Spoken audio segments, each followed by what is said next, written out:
دوسرے انبیاء علیہم الصلاۃ والسلام پر یہ امتیاز عطا فرمایا۔ آپ سے پہلے جو انبیاء علیہم الصلاۃ والسلام اس دنیا کے اندر آتے وہ کسی خاص قوم کے لیے، کسی خاص علاقے کے لیے، کسی خاص زمانے کے لیے ہوتے تھے۔ ان کی تعلیمات، ان کی دعوت، ان کی شریعت، ان کا پیغام ایک خاص قوم کے لیے،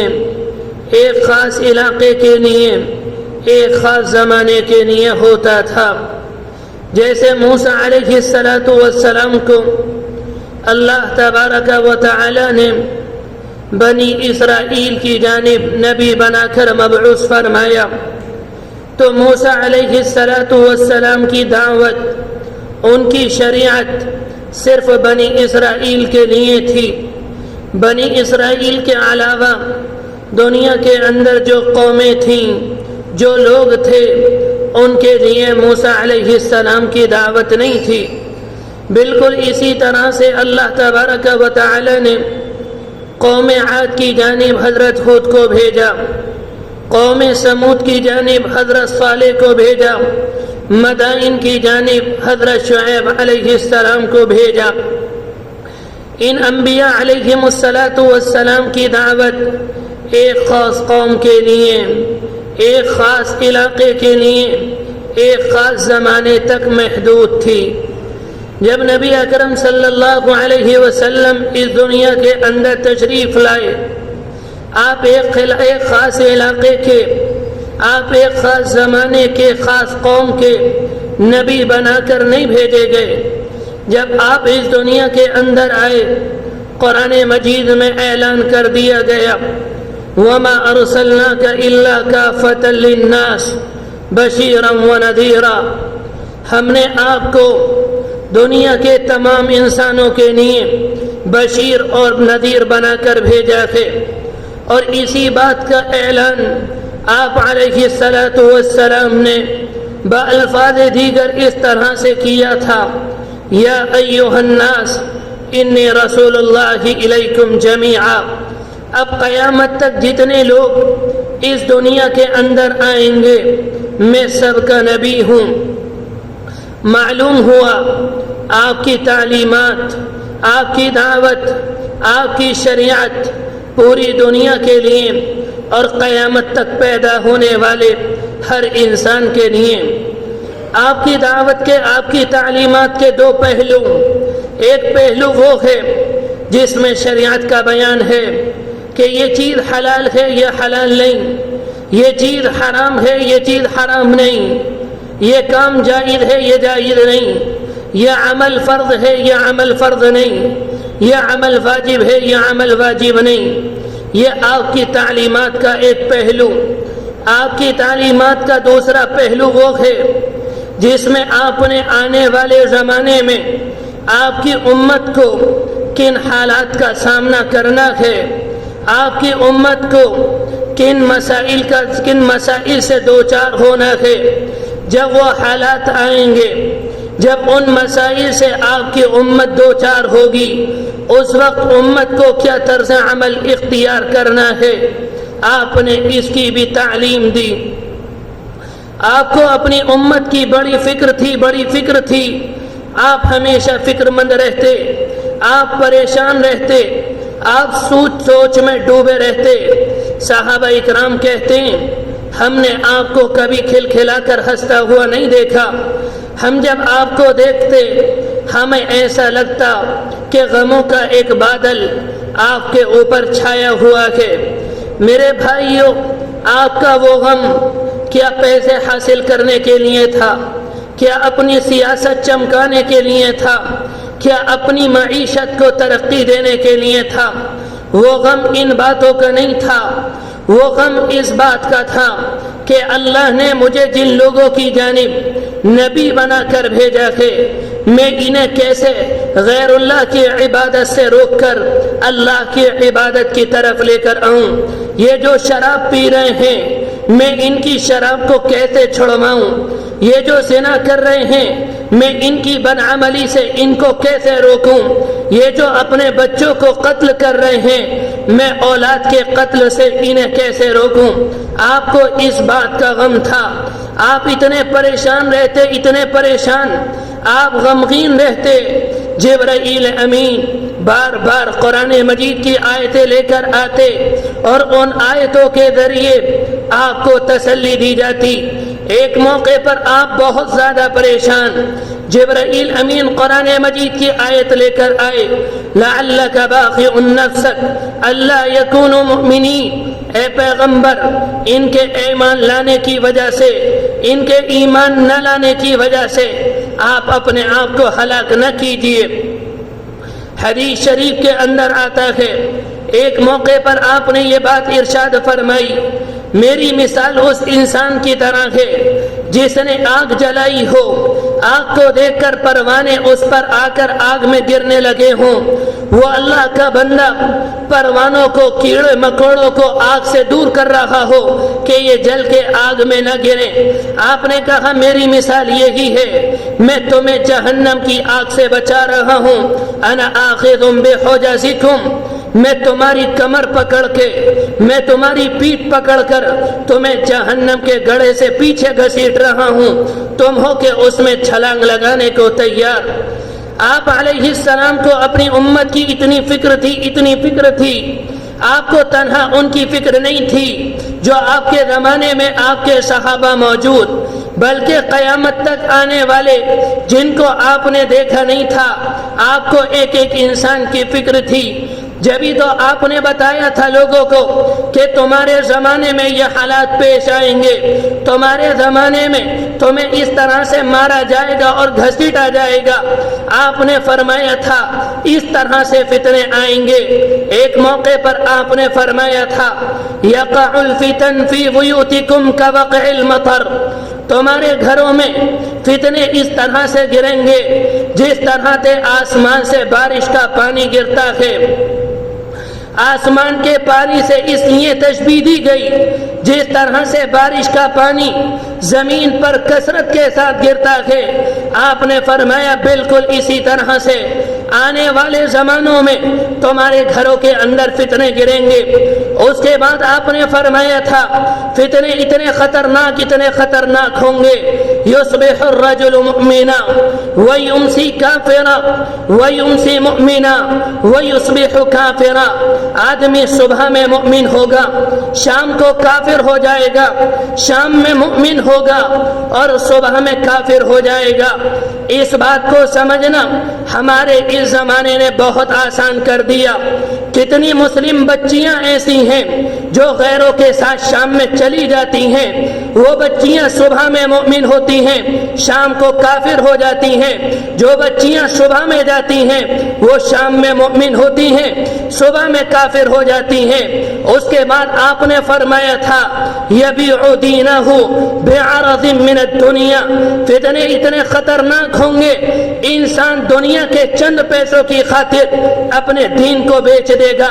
کتنے لوگ ایسے ہیں جو دنیا حاصل کرنے کے لیے، جو اپنی جاب کی وجہ سے نماز نہیں پڑھتے، جو اپنی جاب کی وجہ سے روزے نہیں رکھتے، جو غریبوں کی مدد نہیں کرتے، جو زکوٰۃ نہیں دیتے، جو اپنی جاب کی وجہ سے اسلامی لباس نہیں پہنتے، اپنے چہرے کو سنت رسول سے نہیں سجاتے، یہ لوگ کون ہیں؟ یبیع دینہ بعرض من الدنیا، یہ وہ ہیں جنہوں نے دنیا کے چند پیسوں کی خاطر اپنے دین کو بیچ دیا۔ میرے بھائیوں، اس زمانے میں ہم اور آپ کہتے ہیں یہ فتنوں کا دور ہے، یہ فتنے کا زمانہ ہے۔ فتنہ کہتے کس کو ہیں؟ فتنے کا دور کہتے کس کو ہیں؟ فتنے کا دور اس کو کہتے ہیں جب کسی سماج میں، جب کسی معاشرے میں، جب کسی علاقے میں ایسی صورتحال پیدا ہو جائے حق اور باطل کے درمیان امتیاز کرنا مشکل ہو، صحیح غلط کو پہچاننا مشکل ہو،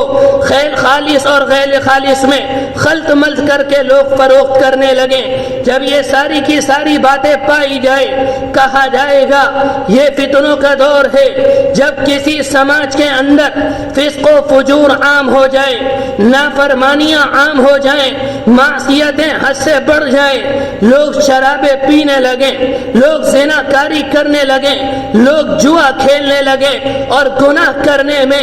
انسان کو شرم نہ آئے، جب یہ صورتحال کسی سماج میں پیدا ہو جائے، کہا جائے گا یہ فتنوں کا دور ہے۔ جب مسلمان آپس میں لڑنے لگیں، جب مسلمان آپس میں جھگڑنے لگیں، جب مسلمان ایک دوسرے کی خوریزی کرنے لگیں، جب مسلمان ایک دوسرے کے حاسد بن جائیں، جب مسلمان ایک دوسرے کے باغی بن جائیں، میرے بھائیوں یاد رکھنا اسے کہا جائے گا یہ فتنوں کا دور ہے۔ آپ نے فرمایا تھا ان من ورائکم ایاما یکثر فیہا الحرج، قالوا یا رسول اللہ ما الحرج؟ قال القتل۔ آپ نے فرمایا تھا ایک زمانہ آئے گا حرج بہت زیادہ ہو جائے گا۔ آپ کے صحابہ نے معلوم کیا اللہ کے رسول حرج کیا ہے؟ آپ نے فرمایا تھا قتل و غارت گری عام ہو جائے گی۔ میرے بھائیوں یہ وہ زمانہ ہے کہ انسان کی جان، انسان کی آبرو مکھی اور مچھر کی جان سے بے حقیقت ہو گئی۔ اس زمانے کا حال یہ ہے اگر کوئی کتے کو مارتا ہے تو دوسرے کو تکلیف ہوتی ہے، اگر خنزیر کو مارا جاتا ہے تو تکلیف ہوتی ہے، اگر انسان کو مارا جاتا ہے کسی کو کوئی تکلیف نہیں ہوتی۔ آپ نے فرمایا تھا یأتی علی الناس یوم، لوگوں پر ایک زمانہ آئے گا، لوگوں پر ایک زمانہ آئے گا لا یدری القاتل فیما قتل ولا المقتول فیما قتل، قاتل کو نہیں معلوم ہوگا میں نے اسے کیوں مارا، مقتول کو نہیں معلوم ہوگا مجھے کس جرم میں مارا گیا۔ میرے بھائیوں اس زمانے کو دیکھ کر لگتا ہے کہ اللہ کے رسول علیہ السلام نے یہ الفاظ ہمارے اس سماج کو، ہمارے اس معاشرے کو دیکھ کر ارشاد فرمائے۔ پرانے زمانے میں اگر کسی کو مارا جاتا، پرانے زمانے میں اگر کسی کو قتل کیا جاتا تو اس کی وجہ معلوم ہو جاتی کہ اس نے چوری کی تھی، اس جرم میں اسے مارا گیا، اس نے بدکاری کی تھی، اس جرم میں اسے مارا گیا، دشمنی کی وجہ سے اسے مارا گیا، آپسی لڑائی جھگڑے میں اسے مار دیا گیا۔ اس زمانے کا حال یہ ہے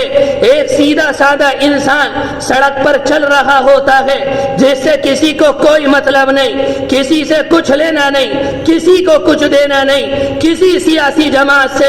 اس کا کوئی تعلق نہیں، کسی سے کوئی دشمنی نہیں۔ چار پانچ اوباش قسم کے نوجوان آتے ہیں، ہاتھ میں ہتھیار لیے ہوتے، گود کر مار کر چلے جاتے ہیں۔ یہ کیا ہے؟ لا یدری القاتل فیما قتل، قاتل کو نہیں معلوم میں نے اسے کیوں مارا، مقتول کو نہیں معلوم مجھے کیوں مارا گیا۔ آپ نے فرمایا تھا جب تمہارے زمانے میں جب کسی معاشرے کی یہ صورتحال پیدا ہو جائے کہا جائے گا یہ فتنوں کا دور ہے۔ آپ کے ایک صحابی نے فتنے کے دور کی نشانیاں گنوائیں، انہوں نے کہا تھا جب لوگ نماز چھوڑنے لگیں، جب لوگ روزے چھوڑنے لگیں، جب لوگ زکوٰۃ دینا بند کر دیں، جب لوگ استطاعت کے باوجود حج کرنے کے لیے نہ جائیں، جب لوگ خیانت کرنے لگیں، جب لوگ ظلم عام ہو جائے، انصاف نایاب ہو جائے، طلاقوں کی کثرت ہو جائے، اچانک موتیں ہونے لگے، جھوٹے کو سچا کہا جائے، سچے کو جھوٹا کہا جائے، خائن کو امانت دار کہا جائے، امانت دار کو خائن سمجھا جائے، پاک مردوں پر، پاک عورتوں پر تہمت لگائی جائے۔ ان صحابی نے کہا تھا جب مرد عورتوں کا لباس پہننے لگے، عورتیں مردوں کا لباس پہننے لگے، جب یہ ساری کی ساری باتیں کسی سماج میں پائی جائیں کہا جائے گا یہ فتنوں کا دور ہے۔ حضرت علی بیان کرتے ایک موقع پر اللہ کے رسول علیہ السلام نے ہم سے یعنی صحابہ اکرام سے یہ بات ارشاد فرمائی جب میری امت کے اندر یہ باتیں پائی جائیں گی، میری امت کے اندر یہ بدتمیزیاں، یہ ناکامیاں، یہ گناہ کے کام پائے جائیں گے، میری امت پر مصائب کے پہاڑ ٹوٹیں گے، انہیں ظلم و ستم کا نشانہ بنایا جائے گا۔ انہیں غلامی کے شکنجے میں کسا جائے گا۔ حضرت علی نے بیان کیا،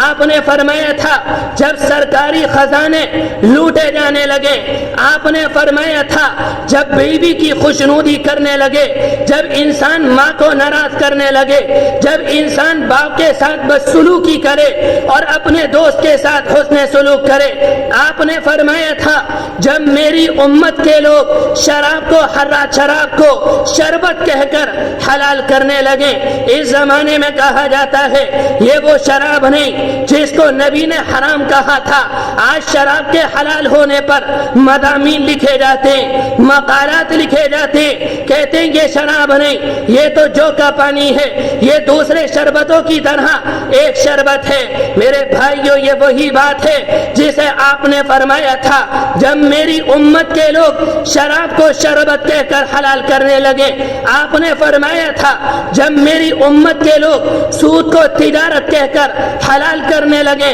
آپ نے فرمایا تھا جب میری امت کے لوگ رشوت کو ہدیہ کہہ کر قبول کرنے لگے۔ حضرت صوبان آپ کے ایک صحابی ہیں، وہ بیان کرتے ہیں آپ نے یہ بات ارشاد فرمائی جب کسی زمانے میں میری امت کے اندر یہ گڑبڑیاں پائی جائیں گی، میری امت کے اندر یہ گناہ پائے جائیں گے، تب جا کر دنیا کی دوسری قومیں ایک دوسرے کو آپس میں دعوت دیں گی، آؤ مسلمانوں کو کھاؤ، مسلمانوں کا دسترخوان لگا ہوگا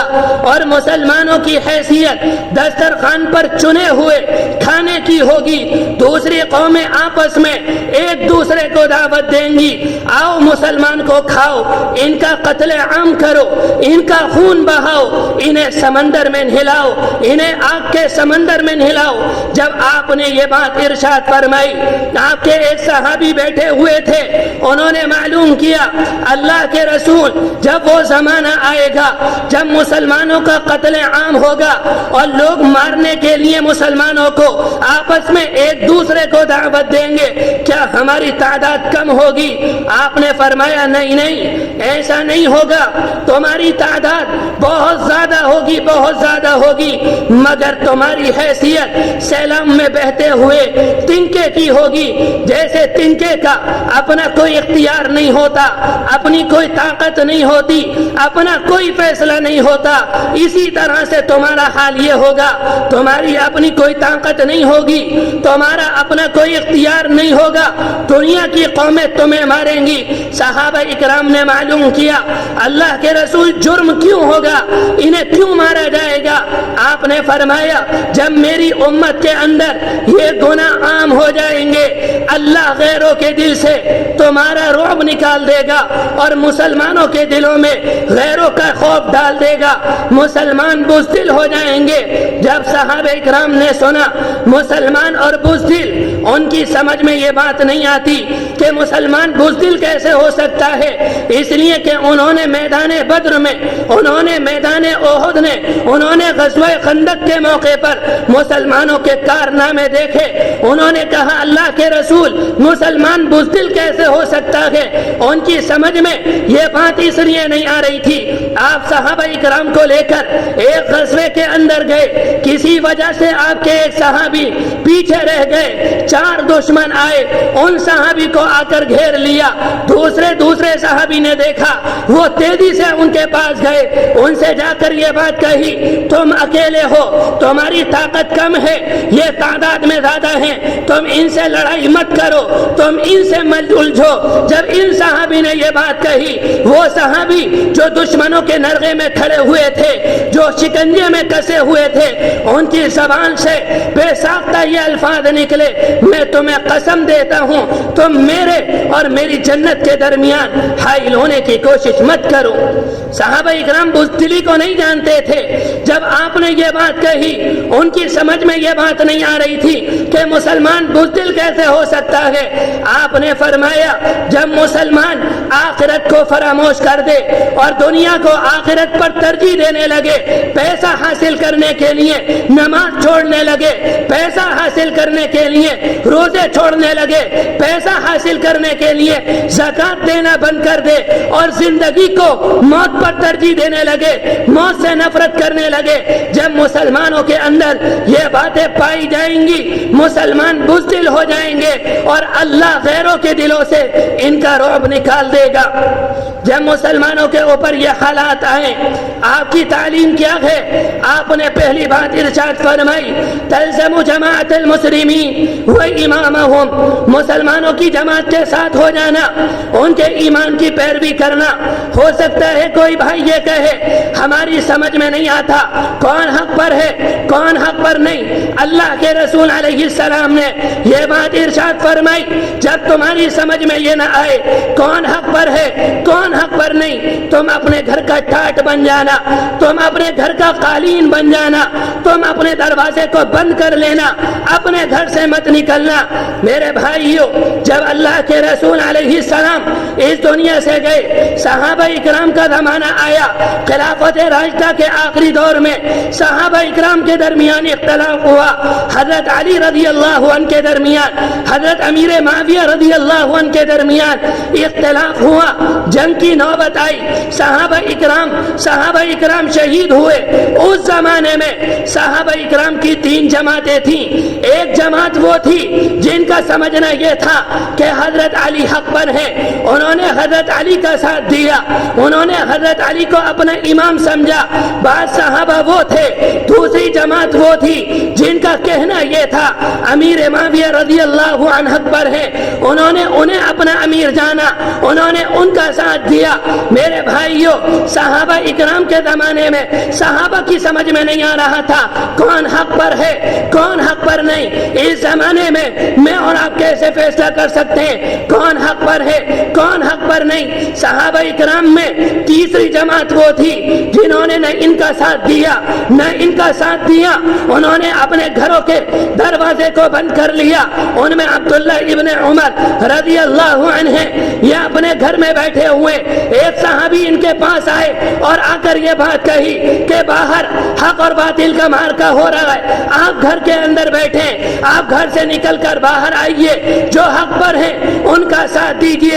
اس موقع پر عبداللہ ابن عمر نے یہ بات کہی کہ میں نے اپنے کانوں سے اللہ کے رسول علیہ السلام سے یہ بات سنی ہے، آپ نے فرمایا تھا جب مسلمان آپس میں ٹکرا جائیں، جب مسلمان آپس میں لڑنے لگے اور تمہاری سمجھ میں نہ آئے کون حق پر ہے کون حق پر نہیں، تم اپنے دروازوں کو بند کر لینا، گھروں کا قالین بن جانا، گھروں کا ٹاٹ بن دینا۔ میں نے گھر کو بند کر لیا، میں گھر کے اندر بیٹھ گیا، جب میری سمجھ میں آئے گا کون حق پر ہے میں نکل کر باہر آؤں گا۔ میرے بھائیوں، اس زمانے میں اگر سمجھ میں نہ آئے کون حق پر ہے کون حق پر نہیں، آپ کسی کا ساتھ مت دیجئے، آپ گھروں کے اندر بیٹھ جائیے، اپنی زبان کو بند کر لیجئے، کسی کو برا نہ کہیں، اپنی اصلاح کی فکر کریں، اپنے آپ کو گناہوں سے روکیں، اپنے آپ کو نماز کا عادی بنائیں، اپنے آپ کو روزی کا عادی بنائیں، اپنے آپ کو قرآن مجید کی تلاوت کا عادی بنائیں، اللہ سے توبہ کریں، استغفار کریں کہ مجھ سے جو گناہ ہوا آئندہ گناہ نہ کروں گا۔ اس طرح سے اگر دعا کریں گے ہمارے لیے گناہوں کا چھوڑنا آسان اور نماز کا پڑھنا آسان ہو جائے گا۔ جو بات کہی گئی اللہ عمل کی توفیق نصیب فرمائے۔ وآخر دعوانا الحمدللہ رب